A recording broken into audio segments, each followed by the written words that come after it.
Good morning है। भर्खर उठे यसो भिडियो बनाउनु गइरहेको छु। Argentina 2 आङ्गोला 0।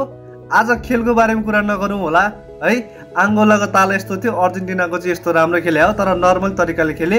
लाउटारोको goal, मेसीको goal, one assist दुवैजना मिलेर साटासाट गरिरहेथे।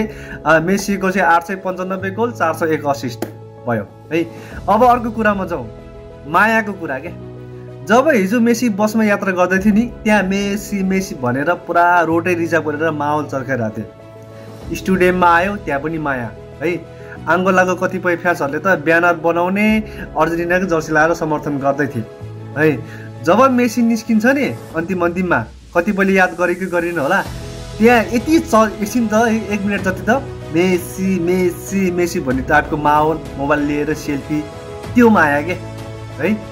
पाहुना सम्मान गर्नु पर्यो नि त पाहुनालाई त होइन र। त्यो देशमा कति गरिबी देशहरू छ, सरकारले त्यसलाई ध्यान नदिएर पनि अर्जेन्टिनालाई मेरो देशमा आएर खेल्दै भनेर त्यो रिक्वेस्ट गरेर यसको बारेमा पनि विरोध आइरहेको छ कि आएर खेलिदिनु नि छ। त्यो माया, कति सम्मान, कति माया। अर्जेन्टिनाको प्लेयरहरू चाहिँ एकदम खुसी भएर गयो है, मलाई जसो लाग्छ है। एकदम खुसी हुन्छ नि, जित्नु आउँछ, तर यति जित्नै परेर होइन एकदम बबाले तरिकाले खेल्छु भनेको भए त अर्जेन्टिनाले त धोकिहाल्थ्यो नि। गेमै भरि 7भन्दा 8 सर्टभन्दा बढी गरेकै छैन। 1-2 चान्स बिग चान्स थियो, मेसीले गुमायो। नर्मल तरिकाले माया दिएर खेलिरहेको थिएँ है। जस रमाइलो गरेँ, इन्जोय गरेँ।